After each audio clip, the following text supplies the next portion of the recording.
وہ سرورے کشور رسالت جو عرش پر جلوہ گر ہوئے تھے، نئے نرالے طرب کے ساما عرب کے مہمان کے لیے تھے۔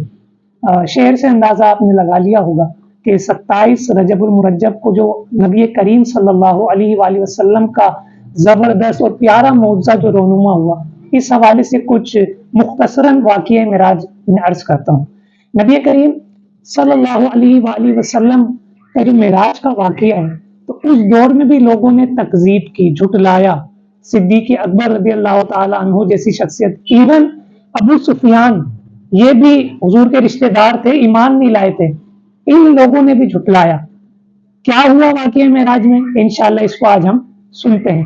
اللہ تبارک و تعالیٰ اپنے پاکیزہ قرآن پاک میں ارشاد فرماتا ہے، سورہ بنی اسرائیل کی آیت مبارکہ ہے، سبحان الذی اسری بعبدہ لیلا من المسجد الحرام الی المسجد الاقصی الذی بارکنا حولہ لنریہ من آیاتنا انہ هو السمیع البصیر۔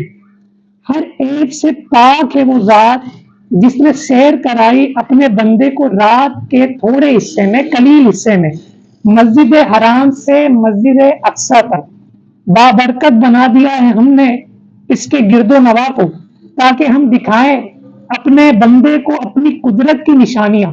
بے شک وہی ہے سب کچھ سننے والا، سب کچھ دیکھنے والا۔ نبی کریم صلی اللہ تعالیٰ علیہ وسلم حضرت علی رضی اللہ تعالیٰ عنہ کی بہن ہمشیرہ ام ہانی رضی اللہ تعالیٰ عنہ کے گھر آرام فرما رہے تھے، تو جبریل امین، حضرت اسرافیل علیہ السلام، مختلف ملائکہ کی جماعت آئی، ہر برگزیدہ ملائکہ کے ساتھ، جیسے جبریل امین فرشتوں کے سردار ہیں، اس کے علاوہ حضرت اسرافیل، بڑے بڑے جو فرشتے تھے، ان کے ہر فرشتے کے ساتھ 70,000 کی فوج نبی کریم صلی اللہ تعالی علیہ وسلم کے ویلکم کے لیے، استقبال کے لیے آئی۔ تو غور کریں کہ جب چھت پہ آئی ہوگی تو اگر کوئی چھت پہ کرتا ہے تو آواز محسوس ہوتی ہے، لیکن کسی کو کوئی آواز محسوس نہیں ہوئی، اللہ کے نورانی ملائکہ تشریف لائے تھے۔ تو جبریل امین علیہ السلام نے چھت میں سے کچھ حصہ کھولا، توڑا، پھر اللہ کے محبوب صلی اللہ علیہ وآلہ وسلم کی بارگاہ میں حاضری دی۔ پہلے تو ایک دوسرے سے مشورہ کیا کہ اللہ کے محبوب کو جگایا کیسے جائے۔ سوال پیدا ہوتا ہے کہ نبی سوتا ہے؟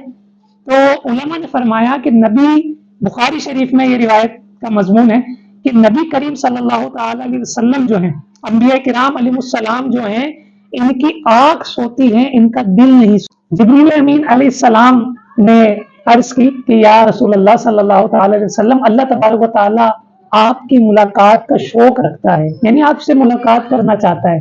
یہاں ایک نقطہ ایمان افروز یہ ہے، جناب پاک موسیٰ علیہ السلام نے اللہ کی بارگاہ میں جب عرض کی تھی، اللہ میں تجھے دیکھنا چاہتا ہوں، تو ارشاد ہوا تھا لن ترانی، ہے موسیٰ آپ ہمیں نہیں دیکھ سکتے۔ تو کوہ طور پر ایک تجلی اللہ تبارک و تعالیٰ نے دکھائی، جس کی تجلی برداشت نہ کرتے ہوئے جناب موسیٰ علیہ السلام زمین پر تشریف لے آئے، لیکن یہاں تو اپنے محبوب کو خود آسمان کی سیر کے ذریعے لامکاں تک بلایا گیا، سدرۃ المنتہا سے بھی آگے بلایا گیا۔ جناب جبریل امین علیہ السلام جو ہیں، نبی کریم صلی اللہ تعالی علیہ وسلم کو حتیم کعبہ میں لے کے گئے، نبی کریم صلی اللہ تعالی علیہ وسلم کے سینے مبارکہ کو چاک کیا اور اس میں ایمان و حکمت کا نور داخل کیا۔ کچھ لوگ اس پہ اعتراض کرتے ہیں کہ معاذ اللہ نبی کریم صلی اللہ تعالی علیہ وسلم کا معاذ اللہ کے سینہ صاف نہیں تھا، پھر ایمان ڈالا۔ نہ، جن کے صدقے میں آپ کو ایمان ملا ان پہ اعتراض نہیں کرتے ہیں۔ میرے امام نے فرمایا کہ جان ہے عشق مصطفیٰ، روز فضو کرے خدا، جس کو ہو درد کا مزہ ناز دوا اٹھائے کیوں۔ نبی کریم صلی اللہ تعالی علیہ وسلم کا سینہ چاک کر کے ایمان و حکمت مزید اس میں بھرا گیا، پھر سینہ درست حالت میں دوبارہ آ گیا۔ پھر نبی کریم صلی اللہ تعالی علیہ وسلم کو ایک براق نامی جانور پہ، جس کی اسپیڈ اتنی تھی جہاں تک وہ دیکھتا تھا تو پل بھر میں پہنچ جاتا تھا، براق کے ساتھ بیت المقدس لے کے گئے جبریل امین علیہ السلام۔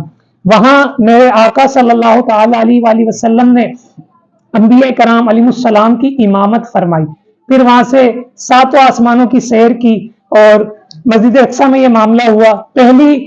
پہلے آسمان پہ جناب ابراہیم، جناب آدم علیہ السلام تھے، 7ویں آسمان پہ حضرت ابراہیم علیہ السلام تھے۔ میں مختصر انشاءاللہ اس پہ عرض کرتا ہوں۔ پھر نبی کریم صلی اللہ تعالی علیہ وسلم اس مقام پہ گئے جہاں اللہ اور اس کے محبوب کے سوا اور کوئی نہیں تھا. وہاں پہ راز و نیاز کی باتیں ہوئی. پھر واپسی آئے شب معراج کی رات جب یہ معاملہ ہوا, جب واپسی آئے تو سب سے پہلے یہ واقعہ اللہ تبارک و تعالیٰ کے نبی صلی اللہ علیہ وآلہ وسلم نے حضرت علی رضی اللہ تعالیٰ عنہ کی ہمشیرہ یعنی ام ہانی رضی اللہ تعالیٰ عنہ کو سنایا. اور حضرت ام ہانی رضی اللہ تعالیٰ عنہ نے منع فرمایا کہ یہ آپ کفار کو, مشرکین کو نہیں سنائیے گا, وہ آپ کو اذیت دیں گے, آپ کا مذاق اڑائیں گے. لیکن نبی کریم صلی اللہ تعالیٰ علیہ وسلم جب سنانے کے لیے گئے تو ام ہانی نے ان کو روکا. ام ہانی فرماتی ہے کہ میں نے دیکھا کہ میرے سینے, نبی کریم صلی اللہ تعالیٰ علیہ وسلم کے سینے میں ایک نور روشن ہے, اس کو دیکھ کے میں سجدہ ریز ہو گئی. جب سجدہ کرنے کے بعد میں اٹھی تو نبی کریم صلی اللہ تعالیٰ علیہ وآلہ وسلم جا چکے تھے. خانہ کعبہ کا جو دروازہ ہے اور حجر اسود کے درمیان نبی کریم صلی اللہ تعالیٰ علیہ وآلہ وسلم نے یہ بات بتائی کہ مجھے اللہ تبارک و تعالیٰ کا دیدار ہوا اور میں مسجد اقصیٰ گیا. تو لوگوں نے, ابو جہل نے, دیگر لوگوں نے جو ایمان نہیں لائے تھے, انہوں نے تکذیب کرنا شروع کر دی کہ آپ تو معاذ اللہ جادوگر ہیں, آپ یہ بتائیں مسجد اقصیٰ تو 1 مہینے کی مسافت پر ہے, تو آپ اتنے راتوں رات کیسے چلے گئے؟ تو سوالات کیے. حضور نے فرمایا آپ مجھ سے سوالات کر سکتے ہیں. پوچھا کہ مسجد اقصیٰ میں گیٹ کتنے ہیں؟ پیارے نے جواب دیا. کھڑکیاں کتنی ہیں؟ حضور نے جواب دیا. وہاں پہ کوئی قافلہ جا رہا تھا راستے میں تو حضور نے قافلے کا بھی بتایا, اونٹ کتنے تھے یہ بھی بتایا. وہ قافلہ واپسی مکہ کب پہنچے گا میرے پیارے محبوب صلی اللہ تعالیٰ علیہ وسلم نے یہ بھی ارشاد فرمایا. جب لوگ حضور کو جھٹلانے لگے کہ آپ جھوٹ بول رہے ہیں, معاذ اللہ آپ جادوگر ہیں, تو حضرت ابو بکر صدیق رضی اللہ تعالیٰ عنہ نے ایمان افروز ارشاد فرمایا, ایمان افروز جملے ارشاد فرمائے کہ اشہد انک رسول اللہ, میں گواہی دیتا ہوں کہ آپ اللہ کے رسول ہیں. حضرت ام ہانی کی جو لونڈی تھی وہ سب معاملہ دیکھ رہی تھی. وہ فرماتی ہیں کہ میں نے اللہ کے محبوب دانہ غیوب منزہ عن العیوب صلی اللہ تعالی علیہ وآلہ وسلم کو یہ فرماتے ہوئے سنا صدیق اکبر کے حوالے سے کہ یا ابا بکری ان اللہ سماک الصدیق, اے ابو بکر اللہ تعالیٰ نے آپ کا نام صدیق رکھ دیا ہے. تو ہمیں صدیق اکبر سے بھی محبت کرنی ہے. معراج کی رات نمازوں کا اہتمام ہوا, 50 کی 5 نمازیں ہوئی, تو ہمیں نمازیں پڑھنی چاہیے. اس کے علاوہ ایک وفد, ایک اپلیکیشن, ایک لیٹر اسلام کی, ہرکل ایک بادشاہ تھا جو مسجد اقصیٰ کے قریب ہی رہتا تھا, حضور نے بھیجا. تو اس بادشاہ نے مکے کے کسی بندے کو بلایا کہ تم اس نبی صلی اللہ تعالی علیہ وسلم کو جانتے ہو جنہوں نے اعلان نبوت کی ہے, معراج سے ریلیٹڈ یہ واقعہ ہے.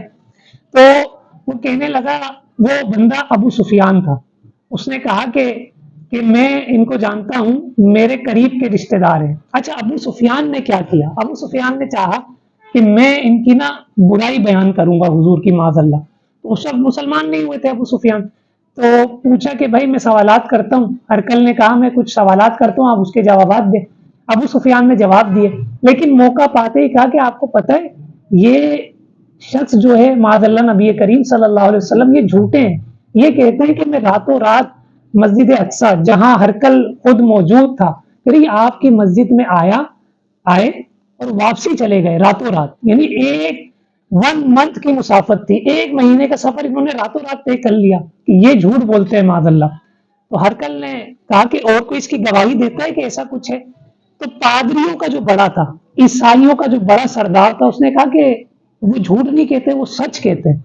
پادری مسلمان نہیں تھا, اس نے کہا سچ کہتے ہیں, کیونکہ اس پادری کا معاملہ یہ تھا, بیت المقدس مسجد اقصیٰ کے جو دروازے تھے, کھڑکیاں تھی, اس کو بند کرنے کی ذمہ داری اس پادری کی تھی. تو پادری کہنے لگا میں نے سارے دروازے بند کیے, آخر میں ایک دروازہ عمارت کا جو تھا وہ بند ہی نہیں ہو رہا. تو میں نے سوچا کہ سارا لوڈ جو ہے اس عمارت کا اس دروازے پہ ہوگا, اس لیے یہ بند نہیں ہو رہا. تو ہم نے کہا کہ ہم صبح اس کو دیکھتے ہیں, بند کروا دیں گے. جب صبح ہوئی, فجر کا وقت ہوا, صبح کا وقت قریب آیا, تو میں نے دیکھا وہ دروازہ بند ہو چکا ہے, اور وہاں کچھ جیسے جانوروں کو باندھنے کی جو جگہیں ہوتی ہیں نا, وہاں نرم نرم میں نے نشان دیکھے کہ یہاں سے کوئی گزرا ہے یا کسی نے اپنے جانوروں کی, انبیاء کرام علیہ السلام کے جو جانور ہوتے ہیں ان کی رسیاں باندھی ہیں. کیونکہ میں نے قدیمی کتابوں میں یہ دیکھا تھا کہ ایک وقت ایسا آئے گا کہ اللہ کے ایک نبی آئیں گے, وہ اپنی سواری یہاں باندھیں گے اور اس مسجد میں امامت کرائیں گے۔ دیکھیں نبی کریم صلی اللہ علیہ وآلہ وسلم کے معراج کی گواہی، مسجد اقصی میں حاضری کی گواہی ایک پادری تک دے رہا ہے، تو ہمیں چاہیے کہ ہم ابو جہل کی صف میں نہ جائیں،